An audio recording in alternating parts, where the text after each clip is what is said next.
Sekarang kata penutup Profesor Salim Said.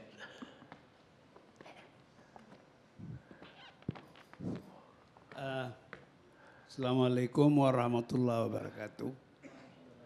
Sudah berubah acara ini, lama saya tidak datang, tidak diundang maksud saya. Dulu ramai, jadi kita bisa berpidato berapi-api. Malam ini masih ada yang imajinasinya hebat, berpidato berapi-api. Tapi saya nampaknya karena sudah kedinginan, sudah malam tidak bisa lagi berpidato berapi-api. Jadi kalau Anda agak kecewa, maafkan saya. Itu yang salah Karni, karena dia ngundang saya sekarang. Tapi dia nggak ngundang saya beberapa waktu lalu. Saya tahu karena dia tahu saya tidak tahu COVID. Jadi buat apa diundang saya nggak ngerti. Nah sekarang urusan ini saya dianggap tahu, jadi saya menghormati undangan itu. Jadi saya datang meskipun kalau sudah tengah malam begini daya tahan saya sudah merosot. Karena itu berhati-hati pakai masker dan pelindung ini, karena katanya orang yang sudah berumur itu makanan empuk bagi corona. Sedemikian rupa sehingga kalau umur Anda di atas 50 tahun jangan bermimpi ke kebun binatang lagi. Untuk waktu muda saya pernah ke Ragunan kebun binatang. Sekarang nggak boleh lagi. Sama dengan balita, nggak boleh juga ke kebun binatang. Begitu. Oke. Jadi saya senang diundang karena kalau saya nggak diundang, tidak datang, saya terus sepotong menonton di TV di kamar tidur saya. Kalau hadir di sini apa boleh buat, saya harus bertahan dan saya dapat banyak ilmu dari pertemuan acara kita malam ini. Jadi saya adalah orang, alhamdulillah diberi umur oleh Tuhan. Saya melihat perubahan politik dan memegang ikut berperan aktif perubahan politik dari Orde Lama ke Orde Baru. Oke. Saya mengalami lagi perubahan itu dari Orde Baru ke reformasi. Jadi saya bisa membandingkan begitu ya. Apa yang mau saya katakan bahwa saya tiba-tiba teringat bekerja sedikit membandingkan perubahan politik di Rusia, Uni Soviet dan di Cina. Menarik. Begini, revolusi Rusia itu kan revolusi proletar. Menghabiskan tsar. Sampai tsar siapa namanya itu yang dihukum mati oleh Partai Komunis. Kemudian Cina. Oke, itu revolusi petani. Tapi kemudian di Rusia di Cina yang berkuasa itu adalah Mao. Mao sebenarnya tidak lebih daripada kelanjutan Kaisar. Sama dengan di Rusia. Yang berkuasa itu Politbiro. Politbiro ini kumpulan tsar. Politbiro bubar, PKI komunis bubar, yang berkuasa adalah Putin. Putin ini kaisar Rusia yang baru. Jadi lalu Indonesia juga ada miripnya. Saya masih ingat bagaimana kami Kesatuan Aksi Mahasiswa, saya kepala Biro Penerangan waktu itu, bersemangat betul mendukung Pak Harto. Kita mendukung Pak Harto. Pak Harto itu adalah ketua partai tentara. Dan partai tentara waktu itu memainkan peranan membuat kita senang karena kita ini waktu itu ketakutan kita kepada PKI yang baru membuktikan membantai jenderal dan kepada Bung Karno yang mempertahankan Nasakom. Jadi kita nggak punya kekuatan kita para mahasiswa. Jadi pahlawan kita adalah orang-orang seperti Kemal Idris, Sarwo Edi, Darsono, dan puncaknya adalah Pak Harto. Kami senang sekali. Pidatonya bagus begitu. Tapi nggak lama kemudian setelah tahun 74 berangsur-angsur berubah. Ya. Kita yang tadinya bersahabat dengan tentara, itu mulai ketakutan kepada tentara. Kenapa? Tentara sudah menjadi alat kekuasaan. Begitu ya. Nah ini sama dengan, saya takut itu sama dengan sekarang.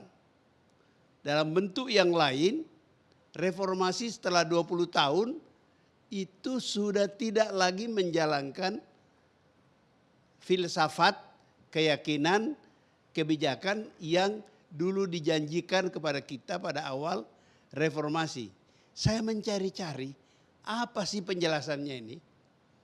Saya kira dugaan saya adalah bahwa perubahan apakah itu revolusi Rusia, revolusi Cina, revolusi Indonesia, reformasi Indonesia, itu yang terlibat cuman elit.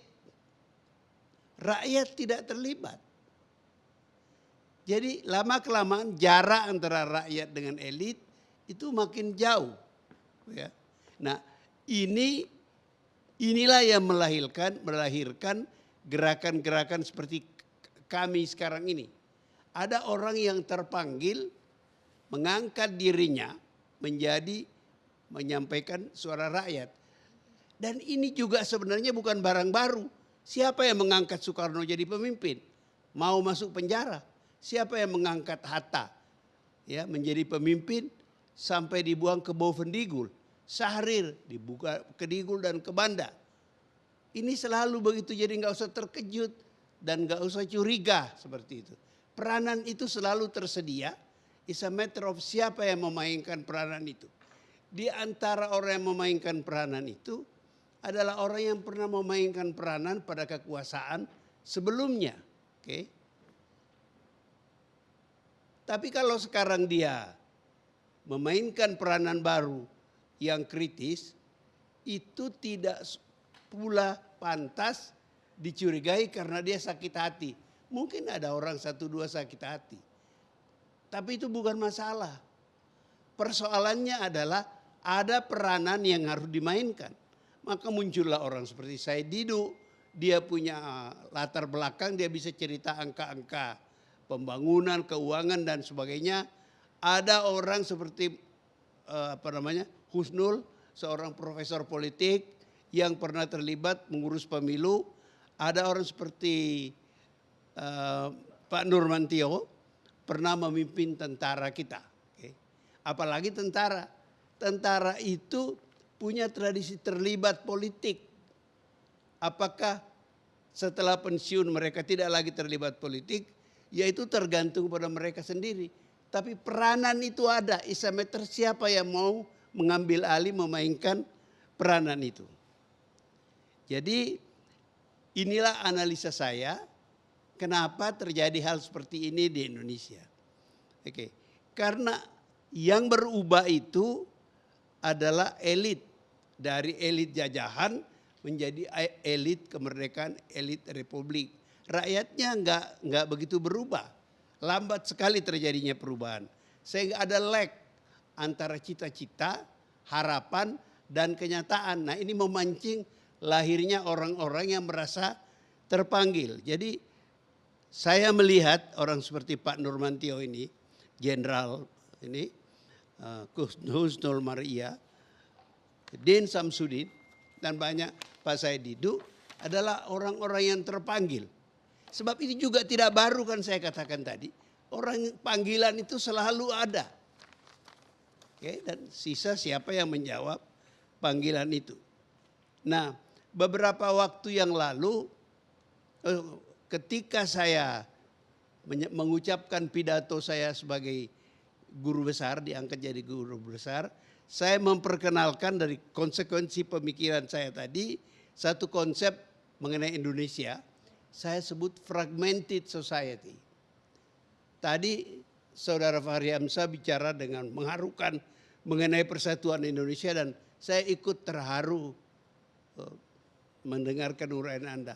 Saya teringat kejadian waktu saya kuliah di Amerika, ada film mengenai Bali itu Eka Rudra apa.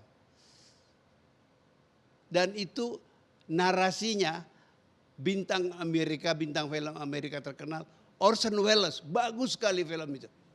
Bagaimana orang Bali merayakan apa gitu, ada apa macam-macam lah ya.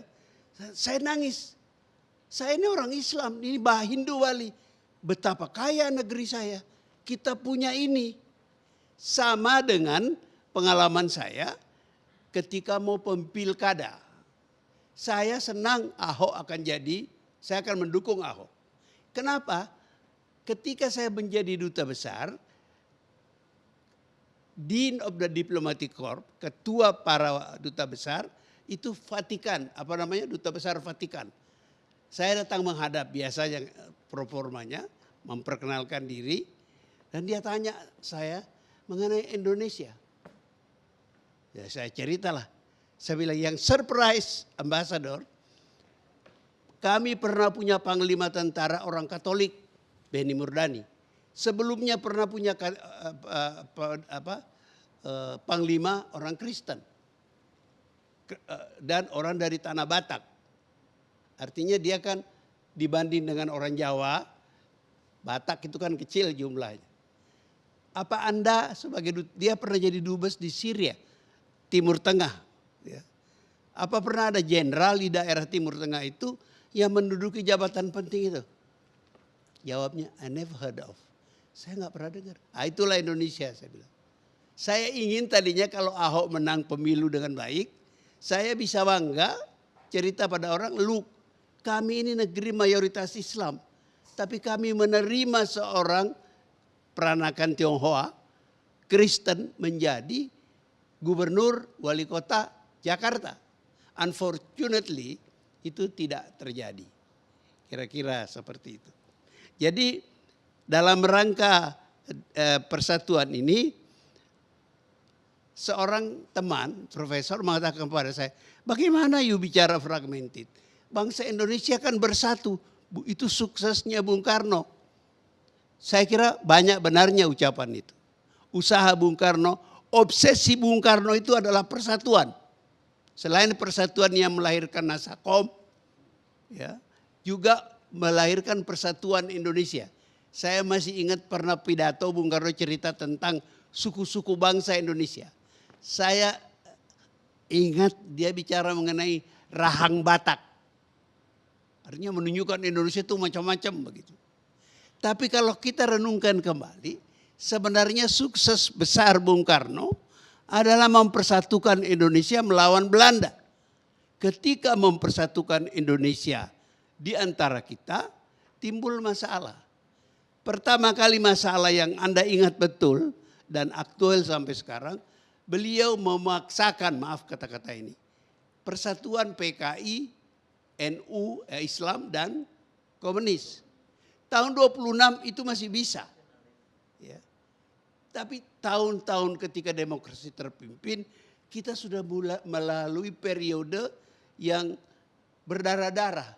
Sudah sulit mempersatukan komunis, tentara tidak mau sama komunis, mereka banyak terbunuh waktu Mediun, Islam tidak setuju, ya, kaum nasionalis juga terpecah. Saya melihat ini sebagai niat baik Bung Karno yang akibatnya adalah korban. Nah, kekeliruan-kekeliruan seperti ini, sedihnya itu selalu dialami oleh pemimpin kita. Pak Harto melakukan kekeliruan itu. Pokoknya taken for granted asas tunggal. Datang Pak Jokowi, ya, dia juga melakukan hal-hal seperti itu. Seandainya Pak Jokowi tahu, apa namanya acara pertama di Monas itu loh. 212 apa saya suka. Ya. Kalau beliau menerima mereka di istana, soalnya tidak akan menjadi kemana-mana. Akhirnya itu sampai sekarang nggak selesai. Kenapa? Tidak adanya nasihat. Udahlah kalau Pak Jokowi nggak tahu nggak apa-apa lah. Tidak adanya nasihat yang bagus kepada beliau bahwa terima aja.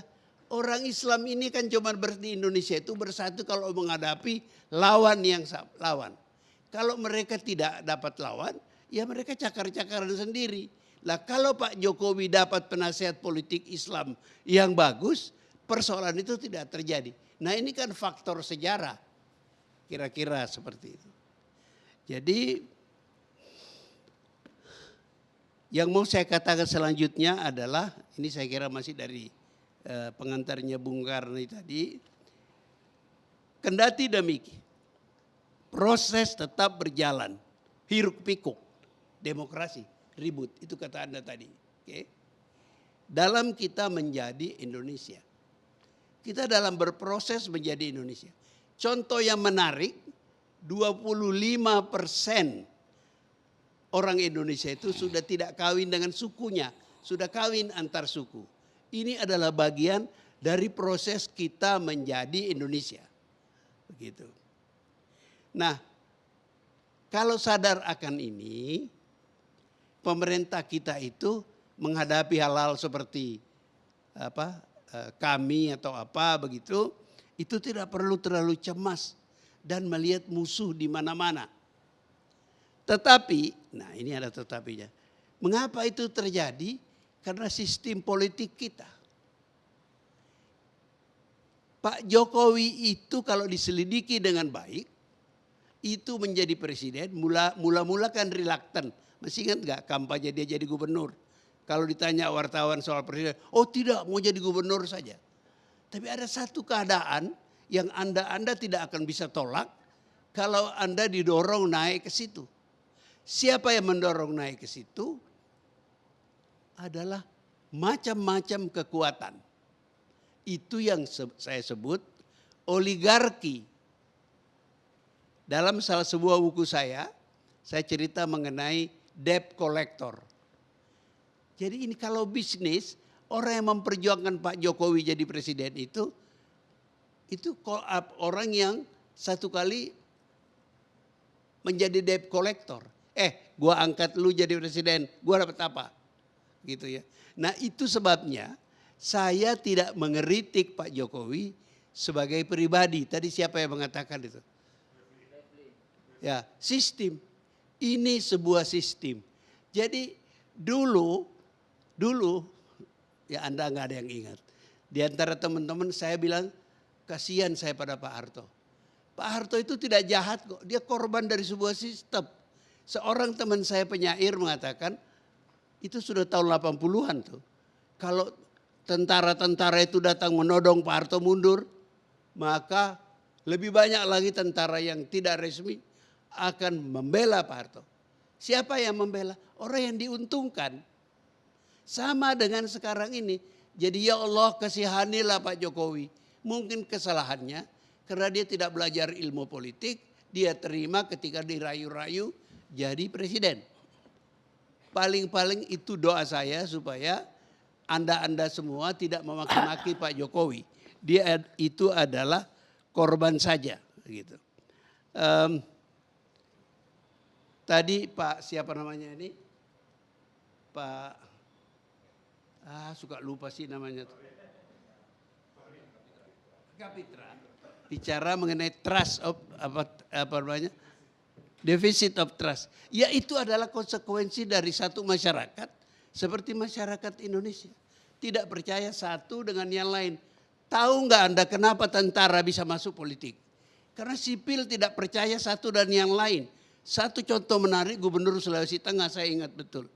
Itu partai-partai tidak sepakat calon gubernur. Tapi sepakat meminta seorang brigadir jenderal atau kolonel menjadi gubernur. Jadi kembali lagi karena masyarakat kita tuh fragmented, they don't trust each other, mereka cari yang lain. Nah sekarang juga begitu saya takut, coba lihat bagaimana kok KSAD mengurusi COVID. Ya. Sudah ada satu letnan jenderal di situ. Pada satu hari dia muncul pakai letnan jenderal, orang ramai ada apa ini? Itu rupanya gak cukup. Dia angkat lagi jenderal bintang 4 mengurusi COVID, dijadikan pembantu seorang menteri BUMN.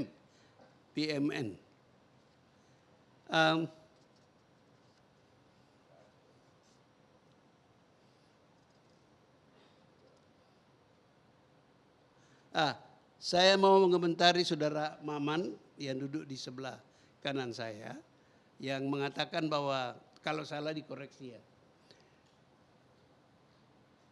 Apa yang dikritikkan orang di luar itu sudah dikerjakan pemerintah. Anda bilang gitu kan? Oke. Masalah di sini adalah penafsiran. Apa yang dikerjakan pemerintah? Bagaimana penafsiran orang terhadap yang dilakukan pemerintah? Sebab pemerintah itu bertindak mengikuti undang-undang. Ini permintaannya saudara Refli. Tapi tafsirannya bagaimana? Persoalan kita dengan Pancasila kan dari dulu adalah tafsiran. Yang akhirnya mengarah kepada aku lebih Pancasilais dari you. Kalau ada masalah aku tangkap you karena tafsiran Pancasila you berbahaya.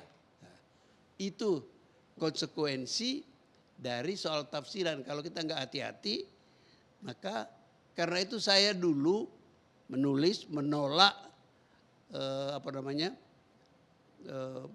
ucapan Pak Jokowi yang mengatakan saya Pancasila dulu ya, dia pernah bilang itu. Saya bilang Pancasila itu bukan soal pribadi. Unit politiknya Pancasila itu masyarakat.